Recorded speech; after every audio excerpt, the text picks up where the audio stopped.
Greetings from IIT Guwahati. Myself, Dr. Niranjan Sahu, affiliated as Professor in the Mechanical Engineering, IIT Guwahati.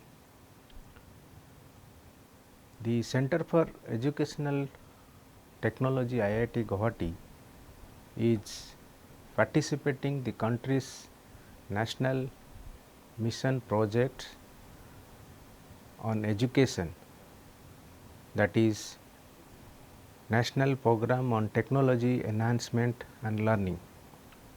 Under this program, I am privileged to participate this MOOCs course, that is massive online open courses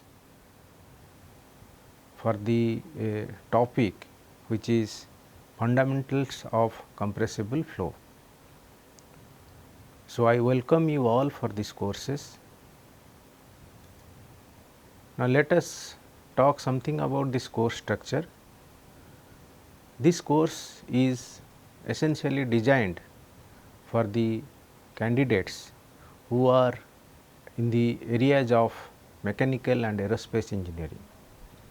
In general, the fundamentals of compressible flows are the very basic aspects of fluid mechanics and fluid dynamics, and it is also has great relevance towards thermodynamics. So, in many people call this course as a gas dynamics course also, because it is a mixture of two different courses, that is fluid mechanics and thermodynamics.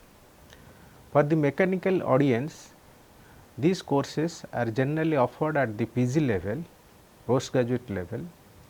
They can, in terms of advanced fluid mechanics, where this compressible flow is one of the important topic. As far as the undergraduate levels in aerospace engineering is concerned, this course is offered as a gas dynamics. So, this is one of the basic courses that is offered at UG level.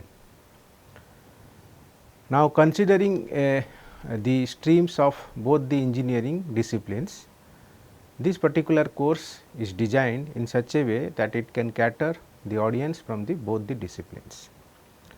Now, moving back the prerequisites, as I mentioned that fluid mechanics and thermodynamics at UG levels are the essential requirement for this course. To the best possible extent, in this course we have covered wherever possible, we bring the concept of basic thermodynamics and fluid dynamics into this course. Now, looking at the duration of the course, this 8-week course with 20 to 25 hours of lectures. This course pattern is modular, there are 8 number of modules. Now, let us see what are the modules. The first module will discuss about review concepts of fluid mechanics and thermodynamics. In the module 2, we will talk about wave propagation in the compressible medium. In the module 3, we will discuss about quasi one dimensional isentropic flow. Module 4 will discuss about the formation of shock wave, and the basic shock wave is the normal known as normal shock wave in one dimensional frame. And moving further, in module V we will have oblique shocks and expansion waves. This is in the frame of two dimensional framework. We will also talk about, when we talk about shocks and expansion waves, we will also discuss under what flow fields, when these shocks and expansion waves interact, what type of the flow structure changes. So, all this will be discussed in the module 6. And the module 7 we will discuss about the compressible flow whenever with friction and heat transfer. That means, we will bring friction and heat transfer into account to the flow, one dimensional flow, and you will see the effects in the flow fields.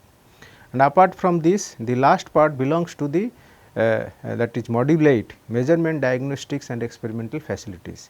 Here we will discuss about basic understandings of fluid mechanics measurements with respect to compressible flow, and also with this above concepts how the testing facilities are developed in terms of simulating high speed flows in laboratory.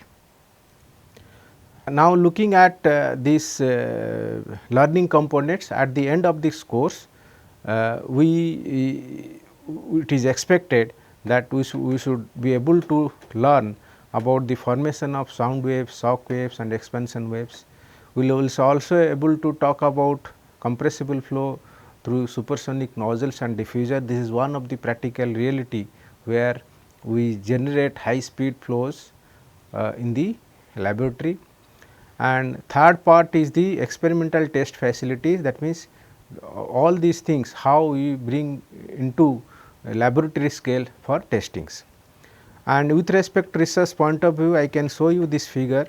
This is an experimentally generated figure where we are trying to capture a shock wave in a hypersonic flow fields when it passes over a blunt cone model.